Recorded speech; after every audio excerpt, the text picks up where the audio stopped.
Welcome back to dissecting and analyzing and finally understanding this love triangle of Hailey, Justin, Selena that has captivated the internet. Part 3, we're really going to discuss, did any healing happen? We're really going to look at Selena and her part in this, but I'm also going to be answering, why is the internet so obsessed with this love triangle? More and more I'm actually seeing people say, just let these people live their life, let them move on. Why can't we move on? But again, that's still adding rhetoric to this. We are still taking sides. But the great thing about my channel is while we're still analyzing this, we are going to learn. That's actually why I chose this topic for my first series on my new channel. Number one, it has been something that you guys have asked me for years. But number two, there are so many lessons here. I have a theory too that whatever side you're on, that is the person that you see inside of yourself. But before we get into all of that, I just want to say thank you guys for being here. I'm still very new on my YouTube journey, but for all 366 subscribers that I have now, I am so thankful that you are here. If you happen to be new here, my name is Julie Tice. I am your psychology wingwoman. On this channel, we are breaking down the headlines, analyzing what is deeper. And if you subscribe and you tune in, I promise you, you are going to leave here smarter,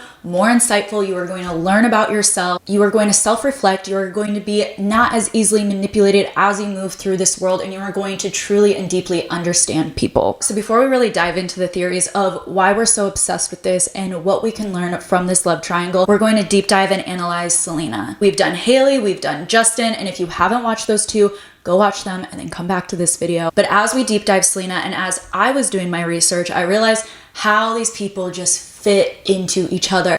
And that is the thing about these codependent, toxic relationships and the biggest fallacy that we have within this love triangle. With this love triangle, people have been trying to decide who is the victim, who is in the right, who has won after all of this. But what we actually have, and as you continue to watch my channel, you are going to learn this, is that people are nuanced. My channel, my content is not for the black and white thinkers. It is for the people that understand that people are gray. We all have a little bit of Justin in us. We all have a little bit of Hailey in us. We all have a bit of Selena in us. Our past partners, even if we hate them, there was a reason why we were led to them. There was a reason why we stayed with them when we knew that we should leave. When I talked about toxic relationships in my Hailey video, I told you guys, if you have two healthy people, they stand like this. Two unhealthy people lean into each other like this. No one's hands are really clean here. This also isn't about painting everyone as the villain. I don't want my channel to give you guys more ammo to judge or to shame people. I want it to give you the building blocks and basis to understand people and to understand yourselves. So looking at Selena, she was born in Grand Prairie, Texas in 1992. And she was also born to a teenage mother, just like Justin. Her mother gave birth to her at 16 years old. And similarly to Justin, she also had a father who left. Her parents divorced when she was 5, and she was primarily raised by her mother in a low-income household,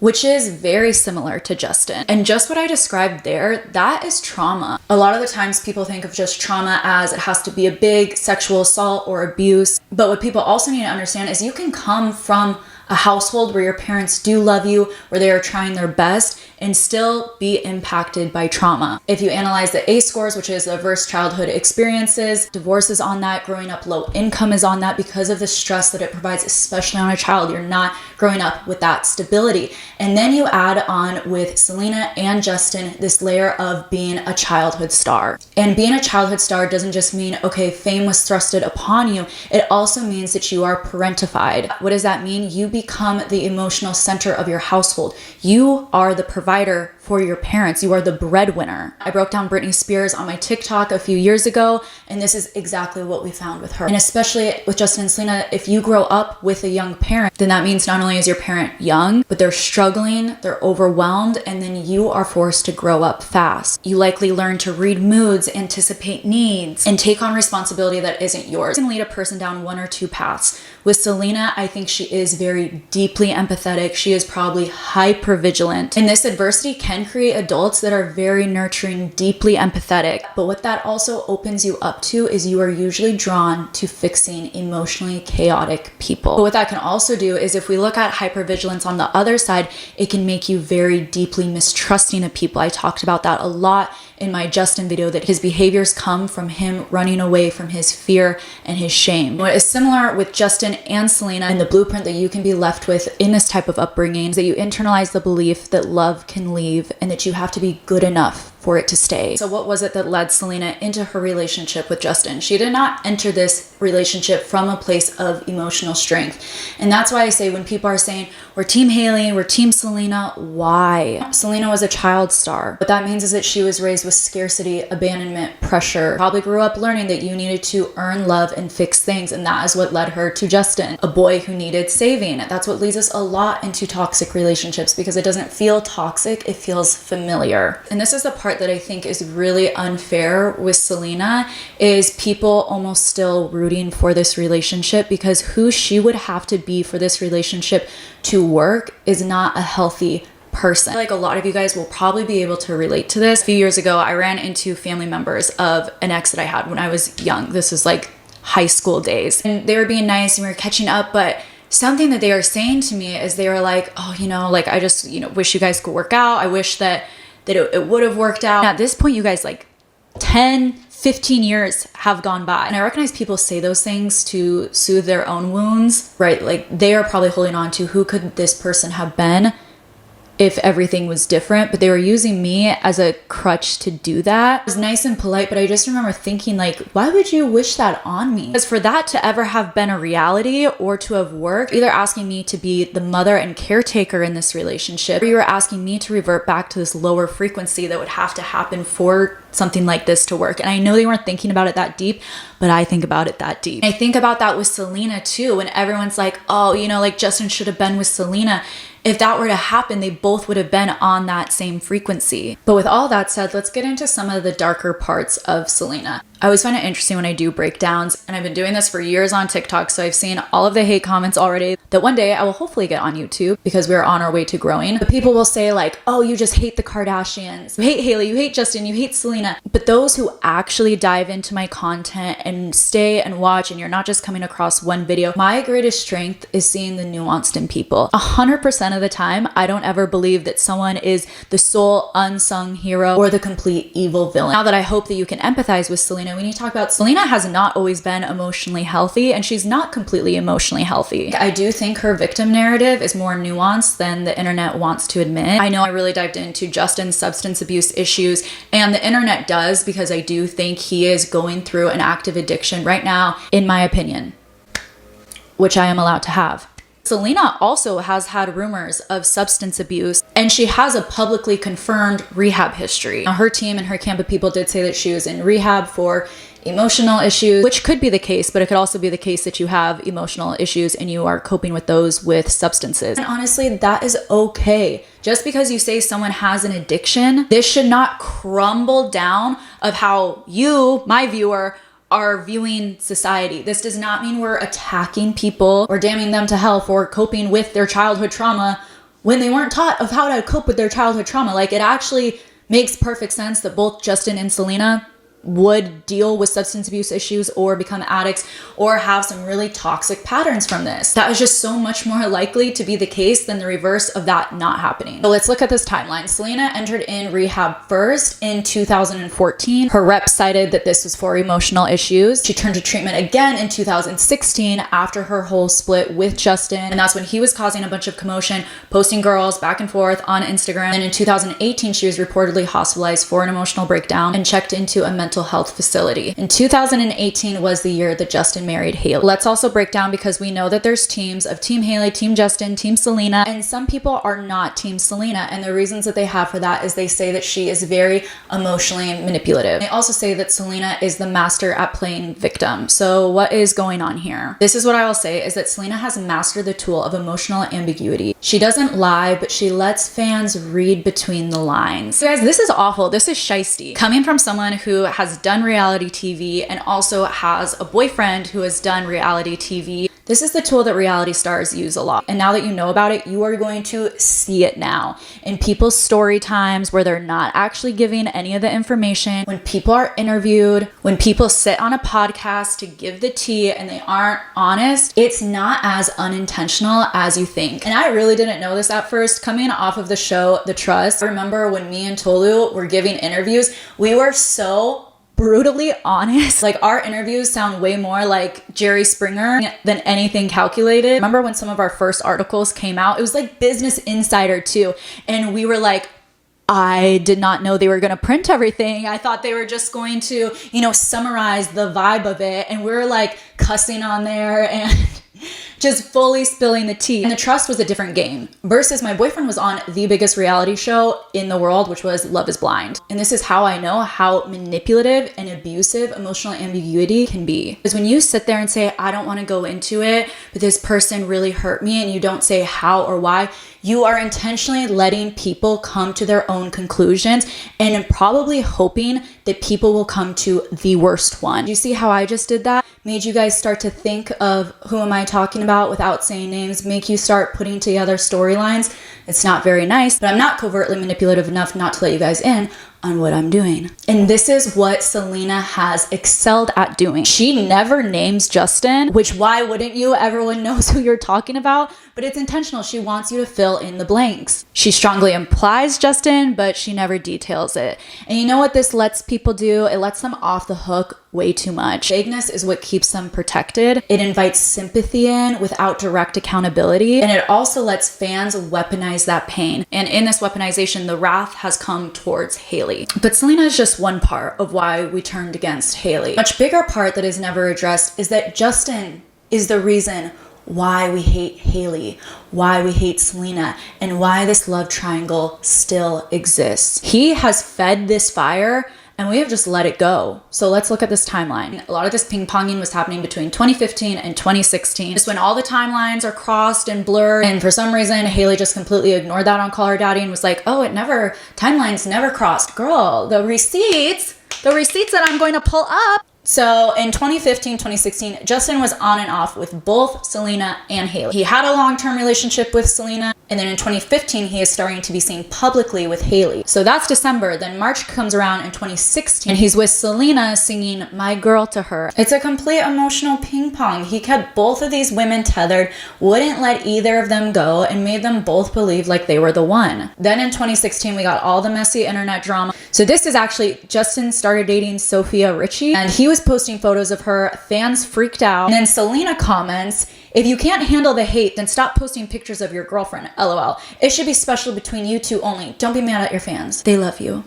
And Justin claps back, it's funny to see that people that use me for attention are still trying to point the finger, to which Selena responds, funny how the ones that cheated multiple times are pointing the finger at the ones that were forgiving. Whew, they don't make internet drama like that anymore, but they should. That is the moment that the fandom officially fractured. Now it was game on, Hailey versus Selena versus who is the real villain. And Justin continued to fuel this fire. Again, he had his hands at some emotional ambiguity as well. He released Ghost in 2021, which if you think that that song is about that man's grandpa talking about touching you as ecstasy, you are stupid. I don't know how else to tell you. If Hailey girl, you believe that this song is still about his grandpa while he is crashing out, punching the floor about it. I'm so sorry, spoiler alert, that song is not about his grandpa. I don't care if he didn't write the entire song either. I know he looked at that song and said, I relate to this so much. This is everything that I'm feeling. And then the visuals and lyrics, like, it heavily applies that it is about Selena. And this was released while he was married to Hailey. And if you don't believe any of that, at the very least, this song is about missing someone who isn't there. So again, this reignited this public fire that Hailey was the second choice. Even if you guys really want to argue with me, no, that song was about his grandpa, I want to be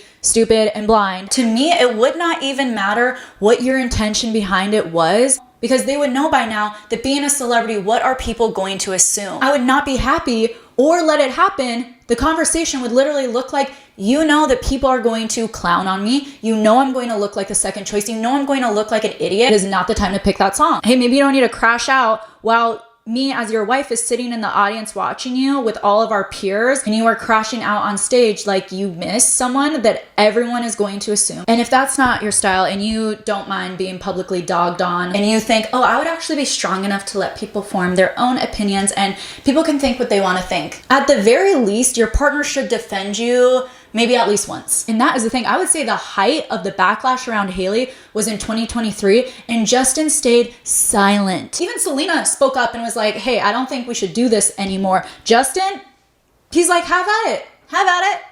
I don't care. And we put no blame on this man. We don't even acknowledge the fact. His refusal to directly defend Hailey left this entire hate spiral unchecked. Actually reinforces the idea that he still emotionally prioritizes Selena. And as a little cherry on top, if you need a little bit more ammo, Justin was also caught liking Jelena, him and Selena fan edits in 2020. And this was years into his marriage with Hailey. Justin never gave these women any type of emotional closure. He let the rumors spiral around. He stayed silent while Hailey was being crucified online. And he used his songs and social media to sustain the fantasy. And you guys, we have to look at, what does this say about us as a society? We never gave Justin a trial, but we sentenced both of these women before they could even speak. We turned a love triangle into a morality play. Which one is better? We tore these women to shreds because deep down, we still don't know how to hold men accountable for their actions. Don't come for me. Don't be mad at me. We are all part of this conditioning that is the world. And you can be well-educated. You can be well-meaning. You have to acknowledge your own biases. I do think with Justin, we are much more inclined to see a wounded boy than the damage that he caused. Justin did not just create this triangle. He wasn't just one part of it. He fed it. He bounced between them. He referenced them in songs, and he let people attack his wife, Hailey, while staying silent. Meanwhile, the woman, we made them fight for our approval. Hailey became the obsessed fan. Selena became the eternal victim. We erased their complexity, flattened them into tropes, and called it justice. And that's what misogyny does best. It turns women into mirrors, and then we punish them for the things we hate the most about ourselves. We don't hate Justin because we forgive men like him. We hate instead the woman that he stayed with and the one that he can't let go. The real triangle isn't about love. It's about the internet deciding which one of these is easier to hate. And like I said in the very beginning of this video, is we are just projecting ourselves onto them. I think whatever team you're on says a lot about you. I watched the coolest TikTok the other day, and I believe she was a religious studies professor, but she literally gave the whole historical breakdown of how people just end up believing in the God that they needed. And she literally breaks down historical timeline, where we're at in our evolution and what we needed. And whatever type of God you believe in really says a lot about your personality and a lot about what you're missing or needing in life right now. And who would have thought then that we are having a spiritual awakening between if you were ever Team Justin, Team Hailey, or Team Selena? So sign up for this personality test. I really believe that if you were Team Selena, or even if you were against her, you probably really resonate with being second choice and being the girl who was picked but wasn't worshipped, the girl who won the guy but can't actually internally relax because she knows that there's something off about it. The cool girl who stays calm to be chosen, but now lives with the silent shame of not being chosen in the way that she actually wanted. Ones who I think are defending Hailey are the ones who champion being the chill, perfect, low maintenance girl. But that is only if you are defending that side in you. But if you completely hate that side of yourself, you probably aren't Team Hailey, and you might be Team Selena. I think if you're Team Selena, you probably really resonate with the girl who was hurt by the bad boy, the one who just loved him so much but couldn't make him change, the one who gave her all but lost herself. You probably also resonate with the emotional girl, the one who feels too deeply, who stayed too long, who never really got closure. That is the version of us that try to save someone broken and then blamed ourselves when we couldn't. Or maybe you hate her for all of those reasons. If you've ever been discarded or replaced, Selena is you. And it probably depends on your relationship with yourself of if you idolize her or demonize her, but neither one means that you are healthier. What it means is that you still aren't seeing the situation clearly. You're putting some type of fantasy onto these people. And then of course you could be Team Justin, the broken boy, the person who hurts, but you still want to fix them. The broken, unavailable, chaotic person who we still feel chosen by and we want to be chosen by them so bad. This is every ex you cried about at 2 a.m. that you can never change. And why we're obsessed with him? Because we think if we were Hailey or Selena, depending on how your brain works, is that you could have been the one to save him. And probably because deep down we're terrified that we could one day still choose someone like him, or maybe terrified that you're with someone like him right now. To wrap this up, the triangle lives within all of us. Hailey is the girl who stayed, Selena is the girl who broke, and Justin is the one who made us believe that chaos was love. We don't just pick sides in the story, we pick the version of ourselves that we can't yet forgive. We spent years watching this triangle play out like a drama, waiting for one to win, one to lose, and one of them to finally say something real. But no one won.